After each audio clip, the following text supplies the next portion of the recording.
साथियों नमस्कार। साथियों, हमारे देश में अब जब भी सेंसस होगा तो सेंसस के साथ कास्ट सेंसस भी होगा, यानी कि जातियों की भी गणना होगी। देखा जाएगा कौन किस जाति का है।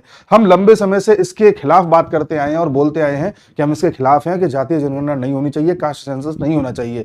हम जिस युग में जी रहे हैं, इस युग में लोगों को एआई के बारे में बताओ, लोगों को मॉडर्नाइजेशन के बारे में बताओ, भारत की संस्कृति के बारे में बताओ, भारत की साइंस के बारे में बताओ, लोगों को एक रखो और भारत की अस्मिता, जो हिंदू होने की अस्मिता है, वो सब लोगों को शेयर करो। ऐसे में जब ऐसी बात आती है कि कास्ट सेंसस भी हम कराएंगे साथ साथ, तो दिल दुखी हो जाता है और एक्सेप्टेंस नहीं होती कि ऐसा कुछ क्यों हो रहा है। ऐसा लगता है कि राहुल गांधी जो लंबे समय से कोशिश कर रहा था कि हिंदुओं को कैसे भी करके तोड़ा जाए, उसकी वो मंशा फलित होती नजर आ रही है। और किसी भी तरह से सही, अब कोई इसे मोदी का मास्टर स्ट्रोक कहे कोई ना कहे, वो हमें नहीं पता, उसका एनालिसिस हम करेंगे, लेकिन कहीं ना कहीं राहुल गांधी के लिए तो इस समय फेवरेबल कंडीशन हो चुकी है। सवाल ये उठता है कि ऐसी क्या मजबूरी थी कि सरकार को कास्ट सेंसस कराना पड़ा। दूसरा सवाल ये उठता है कि ऐसी क्या मजबूरी थी कि कांग्रेस को अचानक से कास्ट करना पड़ा। और ऐसा क्या हुआ अभी तक कि हमने कास्ट सेंसस नहीं कराया, ये कहीं पर कास्ट सर्वे कराया तो उससे क्या फायदा हुआ, सारा कुछ हम देख रहे हैं। आप बस एक एक करके चीजें सुनिएगा। देखिए, सबसे पहले मैं आपको बताता हूं कि पूरा बैकग्राउंड क्या है, फिर बताऊंगा कांग्रेस ऐसा क्यों कर रही है, फिर बताऊंगा बीजेपी ने ऐसा क्यों किया है। बैकग्राउंड ये है कि 1872 में 1872 में पहली बार सेंसस कराया गया इस देश में, अंग्रेजों द्वारा करा दिया। फिर 1881 में 1881 में वो सेंसस जो हुआ 10 साल बाद, उस सेंसस में कास्ट सेंसस पहली बार किया था अंग्रेजों ने। अंग्रेजों का उद्देश्य था कैसे भी करके भारत को जातियों में तोड़ो, जितना हो सके हिंदू मुसलमान में तोड़ो, पुरुष स्त्री में तोड़ो, और फिर हिंदुओं को भी जातियों में तोड़ते जाओ। साफ होने लगा। फिर जो आखिरी कास्ट सेंसस अंग्रेजों ने कराया था वो 1931 में कराया था। 1931 के बाद नहीं हुआ। फिर जब आजाद भारत में सेंसस हुआ तो 1951 में हुआ। उस वक्त हमने निर्णय लिया कि हम साहब ये कास्ट सेंसस नहीं कराएंगे, हम सिर्फ ये देखेंगे कि हमारे देश में आदिवासी कितने हैं और पिछड़ी जाति के यानी एससी लोग कितने हैं, बाकी रिलीजन देखेंगे, हिंदू कितने, मुसलमान कितने हैं और क्रिश्चियंस कितने, ये सारी चीजें ठीक है साहब होने लगी। 1951 में हुआ, 61, 71, 81, 91, ये सब कांग्रेस के कालखंड में हुए। इस बीच कांग्रेस को कभी याद नहीं आई कि हमें कास्ट सेंसस कराना है। फिर 2001 में अटल बिहारी वाजपेयी जी के नेतृत्व में हुआ, बीजेपी की सरकार थी, एकमात्र सेंसस वो है जब नॉन कांग्रेस सरकार थी। 2011 में फिर कांग्रेस के काल में हुआ। 2011 में कांग्रेस एक नया इसमें वेरिएंट लेकर के आई और कहते हैं हम कास्ट सेंसस की बजाय हम करेंगे सोशियो इकोनॉमिक सेंसस, यानी कि जनगणना तो होगी, इसमें आधार रखेंगे कि कौन कितना गरीब है, सामाजिक तबके के हिसाब से हम पूरा आंकड़ा जुटाएंगे और उस हिसाब से पॉलिसीज बनाएंगे। साहब, इन्होंने जुटा लिया आंकड़ा, इनका कहना है, लेकिन उन्होंने जारी नहीं किए आंकड़े। क्यों नहीं किए? क्योंकि इनका कहना यह था कि बहुत ज्यादा गड़बड़ी हो गई है, बड़ा उठापटक हो गई है आंकड़ों में। ठीक है साहब, आपने नहीं किए। अब हम देख रहे हैं पिछले 1-2 साल से, विशेष तौर पर पिछले साल से, कांग्रेस के राहुल गांधी ने जाति जाति जाति जाति करना ज्यादा स्टार्ट कर दिया है। ठीक है साहब। अच्छा, इसका इंपैक्ट ज्यादा पड़ गया जब हमने देखा कि लोकसभा के चुनाव हुए।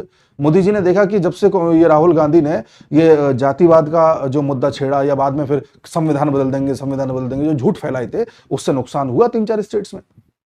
ठीक है साहब, चीजें चल रही थी। अब जब हर जगह अभी भी राहुल गांधी कहीं भी जाते हैं वही जाति जाति जाति, उसके दिमाग में एक ही रहता है, जाति जाति जाति। ठीक है साहब, अब इस चीज को कर दीजिए साइड। अब आओ उधर हिंदुस्तान पाकिस्तान पे।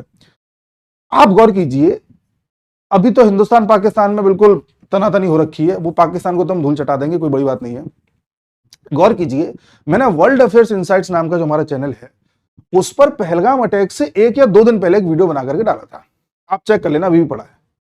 उसमें मैंने ये बताया था कि आप आने वाले समय में देखना, अभी तो ये लोग बंगाल को जला रहे हैं, ये अंदर ही अंदर और ऊधम मचाएंगे और इसमें पाकिस्तान और बांग्लादेश दोनों मिलकर करवाएंगे।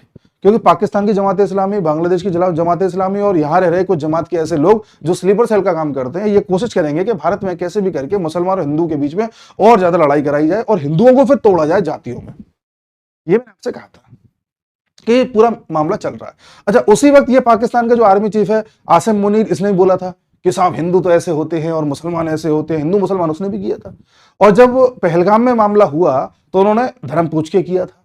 तो ये कुछ ज्यादा ही हो रहा था कि पहले हिंदू मुसलमान को सेपरेट करो और फिर हिंदू में अंतरकलह उत्पन्न कराओ, जाति जाति जाति जाति करके। क्यों साहब? ऐसा इसलिए क्योंकि भारत में करना है सत्ता परिवर्तन, और भारत में सत्ता परिवर्तन अगर करना है तो मुसलमानों को तो एक मुफ्त वोट आ जाएगा। हिंदुओं में जातियों में तोड़ दो, कोई एक जाति पकड़ लो साथ में, तो इतने वोट आ जाएंगे कि आप सत्ता में आ सकते हो।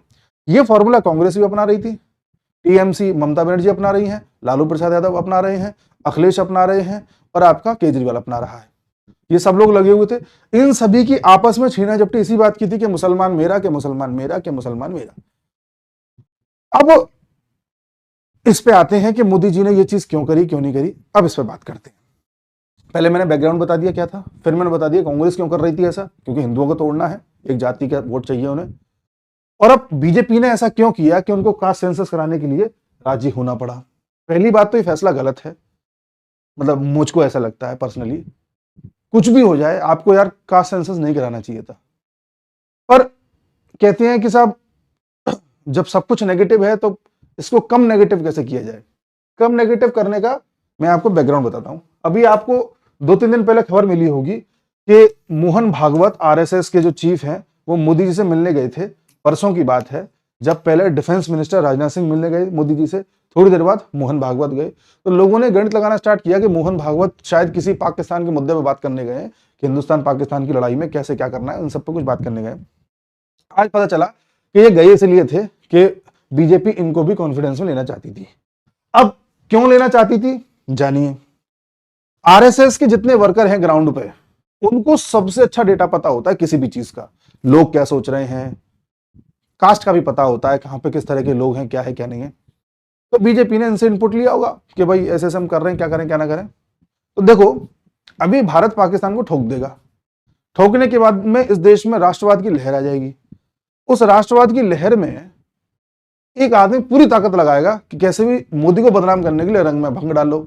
पहली बात तो कुछ लोग आ जाएंगे जो कहेंगे कि अरे ऐसा तो कुछ हुआ ही नहीं है, भारत ने तो स्ट्राइक करी ही नहीं है। जैसे पिछली बार सबूत मांग रहे थे ना कि सबूत दिखाओ कहां एयर स्ट्राइक करी है, ऐसे कुछ लोग तो वो अंदर के हैं ही जो करेंगे। फिर वो जो पॉलिटिशियन है जो जाति जाति जाति करता है, वो ना मोदी को बदनाम करने के चक्कर में इतना ज्यादा जाति जाति करेगा कि चीजें बिगड़ने लग जाएंगी। वो जो राष्ट्रवाद के बाद देश उठेगा ना, जो हमें जंप मारनी है, उस जंप में वो खींचेगा उसे नीचे। इसलिए उसके हाथ से मुद्दा खींचना जरूरी है। पहले तू अपने हाथ में ये मुद्दा है, ये मुझे दे दे पहले। अब चिल्लाता रहे, अब क्या चिल्लाएगा जब मुद्दा ही ले लिया तो। पहला तो कारण ये है। दूसरा ये है कि अगर जातीय जनगणना हो भी जाती है, मान लीजिए, तो उससे कुछ फर्क पड़ना नहीं है, क्योंकि बिहार में करा के देख ली, वो जातीय जनगणना नहीं थी लेकिन कास्ट सर्वे था। सर्वे में क्या होता है कि आप सभी लोगों से नहीं पूछते। जैसे मान लो बिहार में फर्ज करो 10 करोड़ लोग रह रहे हैं, तो ये नहीं कि 10 करोड़ लोगों से जाके जाति पूछी जा रही है, पूछा जाता है मुश्किल से 1-8 लाख लोगों से, और उससे अंदाजा लगा लिया जाता है कि कहां पे क्या सिस्टम है। जैसे इलेक्शन के रिजल्ट का वो नहीं होता, वो एग्जिट पोल उस तरह से। और सेंसस में क्या होता है, एक आदमी से आगे पूछा जाता है। तो साहब बिहार में करा लिया, कर्नाटक में तो बाकायदा पूरा सेंसस टाइप का ही कराया था, तेलंगाना में कराया, लेकिन आंकड़े कहीं की जारी नहीं किए। कांग्रेस की जो सरकार है अभी कर्नाटक में सिद्धारमैया की, पिछली बार जब कांग्रेस की सरकार थी तो उन्होंने वहां पर कास्ट सेंसस कराया। उसमें जो रिजल्ट सामने आए वो इतने भयानक थे कि कांग्रेस उसे सामने रख ही नहीं पाई। माना जा रहा है कि जो वोकालिंगा समुदाय वहां पर है उसकी जितनी भागीदारी होनी चाहिए चीजों में उतनी है नहीं, और अगर ये सामने कर देते तो वो समाज नाराज हो जाता कि आप तो भेदभाव कर रहे हैं, हमारी भागीदारी कम कैसे हो गई, सारी चीजें। ऐसे ही बिहार में हुआ है। तो बीजेपी ये जानती है कि जो समीकरण आज प्रतीत हो रहे हैं ना हमको कि देश में एससी इतने हैं, एसटी इतने हैं, ओबीसी इतने हैं, सारी चीजें, ये समीकरण वैसे है नहीं, कुछ और ही है। अब मान लो कास्ट सेंसस कराते भी हैं तो कोई एक जाति है जिसे किसी स्टेट में तो ओबीसी के दर्जा प्राप्त है और केंद्र में कोई भी दर्जा प्राप्त नहीं, जनरल का दर्जा प्राप्त है।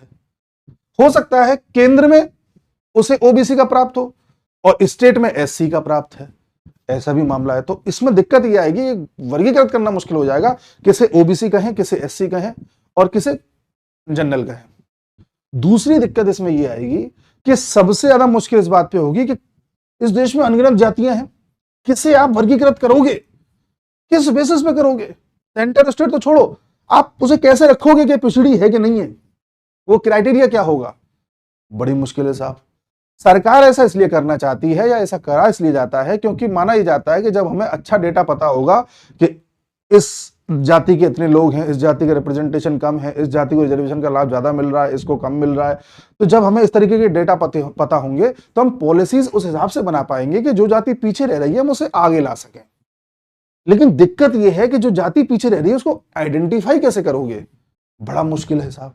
इससे होगा क्या कि इतनी खिचड़ी पक जाएगी कि पता चला आप किसी को ओबीसी कह के टारगेट कर रहे हो, वो निकला एससी, एससी कह के टारगेट कर रहे हो, निकला ओबीसी। एससी में भी कई सारे वर्गीकरण, जैसे आप हिंदू देखते हो, कई सारी जाति है, एक जाति पकड़ लो कई सारे वर्गीकरण है, ब्राह्मण देख लो कई तरह के ब्राह्मण है, उस तरह से चीजें हो जाएंगी। तो जो इसमें दिक्कत क्या होगी, जैसे मान लो कोई आज एक नेता है जो कहता है कि हम तो साहब एससी लोगों के नेता हैं, हम तो साहब देखो ये जो जितना भी एससी समुदाय है उसके नेता है। फिर जब जातीय जनगणना कर लोगे तो पता चलेगा एससी के अंदर भी 15 कैटेगरी है। अब इनमें से किस कैटेगरी के नेता हो ये बताओ। उसने साहब ये पहली वाली के, तो बाकी 14 के नहीं गए। तो इस नेता का जो जाति के बेसिस पर नेता उठ रहा है ना, वो नेता कमजोर हो जाएंगे। यादव है मान लीजिए, अभी क्या आता है साहब, यादव ओबीसी में डाल दिया, तब पता चला यादव भी तीन सेक्शंस में आ गए। ये वाले यादव एससी में आ रहे हैं, ये वाले ओबीसी में आ रहे हैं, ये वाले जनरल में आ रहे हैं। अब लालू यादव बताओ तुम इनमें से किसके नेता हो, बताओ जरा, बताओ, फंस गए लालू यादव। तो जब जातीय जनगणना होगी तो अभी क्या है कि एक सरनेम के अंदर ही सबके सब कवर हो जा रहे हैं। अखिलेश यादव ने कहा कि हम तो साहब यादवों के नेता हैं, तो यूपी का हर यादव अपने आप को अखिलेश यादव समझने लग गया। जब पता चला कि अखिलेश यादव में भी ये वाले यादव हैं, फिर यादव को पता चलेगा अरे हम तो वो वाले हैं ही नहीं, तो आधा वोट बैंक वैसे हट गया उसका, अखिलेश यादव कमजोर। समझ रहे हो। तो इसलिए पॉलिटिक्स के हिसाब से देखें तो विपक्ष खत्म हो जाएगा इसके बाद। अब दूसरा फायदा जो सबसे बड़ा फायदा है, अब आप समझिए, जिसे मैं मास्टर स्ट्रोक कह रहा हूं। ठीक है, इसके नुकसान है। मास्टर स्ट्रोक ये है कि अब हमको ये समझ में आ गया है कि कितने पाकिस्तानी और कितने बांग्लादेशी यहां पर अपनी पहचान छुपा के रह रहे हैं, इलीगल तरीके से रह रहे हैं, करोड़ों हैं। इनको पहचानोगे कैसे आप? इनको पहचाना जाएगा एनआरसी के जरिए। अच्छा, एनआरसी क्या होता है साहब? एनआरसी ये होता है कि जब भी सेंसस होगा तो जो अधिकारी होंगे वो आपसे कुछ सवाल ऐसे पूछेंगे जिससे ये कंफर्म हो जाए कि आपकी नेशनलिटी कहां की है, राष्ट्रीयता कहां की, आप भारत के निवासी हो या नहीं हो। अच्छा, जब ये एनआरसी करने की बात उठी थी 2019 में, तो इस देश में एक समुदाय था जो नाराज हो गया कि साहब ये नहीं होना चाहिए, ये तो बहुत गलत है, हम धरने बैठ जाएंगे। आपको पता है एनआरसी के माध्यम से ये छांटा जाता है कौन भारत का है कौन नहीं है। एनआरसी की बात पहली बार करी गई थी जो अभी रिसेंट टाइम में अगर देखा जाए तो असम में ये बोला गया था कि एनआरसी होना जरूरी है। और एनआरसी इसलिए कराना था कि 1971 में कई सारे बांग्लादेशी गलत तरीके से, इलीगल तरीके से असम में घुस गए थे। उनको छांटने के लिए सुप्रीम कोर्ट ने बोला था कि एनआरसी कराओ। टलते एनआरसी हुई 2019 में। तो पाया कि लगभग 40 लाख लोग ऐसे हैं, 40 लाख लोग जो गलत तरीके से असम में आए हैं, उनको छांटा जा रहा है। तो जब बोला कि असम में हो रही है तो पूरे देश में कराओ। जैसे पूरे देश की बात करी तो बवाल हो गया। यहां पर कई विपक्षी पार्टियां, कई लोग कहने लगे हम कागज नहीं दिखाएंगे, कागज नहीं दिखाएंगे। अब मोदी जी को यह पता है कि इनके कागज तो मुझे देखने हैं। कैसे देखूं? अगर एनआरसी के नाम पे करूंगा तो ये सिविल वॉर कर देंगे इस देश में। एक वक्फ बोर्ड के लिए तो इतना हंगामा करवा दिया। कोई चीज आसानी से थोड़ी आने देते हैं ये लोग। तो साहब वक्फ अमेंडमेंट के लिए इतना मुश्किल कर दी। कल को एनआरसी के लिए करूंगा तो भाई हर घर में बवाल होगा, पूरे देश में आग लगा देंगे एक साथ। तो ऐसा क्या किया जाए कि इनसे सवाल भी पूछ लिए जाए, उससे सेंसस भी पूरा हो जाए और लगे हाथ धीरे से नेशनलिटी भी पता चल जाए। वो है कास्ट सेंसस। तो मोदी जी के दिमाग में आया कि अच्छे राहुल गांधी कास्ट सेंसस करता रहता है, क्यों ना मैं कास्ट सेंसस ही करवाऊं और इस तरह का क्वेश्चन तैयार कराऊं जिससे कास्ट का भी गणना हो जाए, एनपीआर भी हो जाए, एनआरसी भी हो जाए, सेंसस भी हो जाए। तो ये एक तरीके से दूसरा मेथड है जिससे यहाँ के लीगल लोग छांटने हैं। आप समझ रहे हैं? ये तरीका है। अच्छा, एनआरसी और एनपीआर क्या है? जब भी सेंसस होता है तो एनपीआर भी होता है। एनपीआर का मतलब ये होता है कि इस देश में जो भी रह रहा है, चाहे इस देश का हो चाहे विदेशी हो, 6 महीने से ज्यादा से रह रहा हो या उसका इरादा है कि 6 महीने और रहना है उसे, तो उसको गिना जाएगा कि अच्छा इस देश में 150 करोड़ लोग रह रहे हैं। ठीक है, 150 करोड़ में से पता चला 10 करोड़ विदेशी हैं। अच्छा ठीक है, ये जो पूरा कुछ क्वेश्चन उनसे पूछे जाते हैं जिसके बेसिस पर उनकी भी गणना होती है, इसे एनपीआर बोलते हैं, नेशनल पॉपुलेशन रजिस्टर। एनआरसी वो होती है जिसमें सिटीजनशिप का रजिस्टर बनाया जाता है। ठीक है, सिटीजनशिप, आप सिटीजन यहाँ के हो या नहीं ये देखा जाता है। तो अभी तक एनआरसी हमने सच नहीं कराई है, एक बार हुई थी इतिहास में, उसके बाद नहीं हुई है।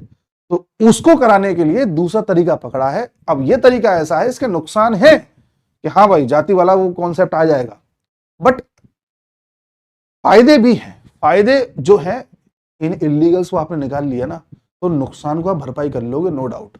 नुकसान ठीक है जो भी है, वैसे तो उतना भी नहीं है, क्योंकि कर्नाटक, बिहार, तेलंगाना में करा के देख लिया, वो तो आंकड़े भी उजागर नहीं हो रहे हैं।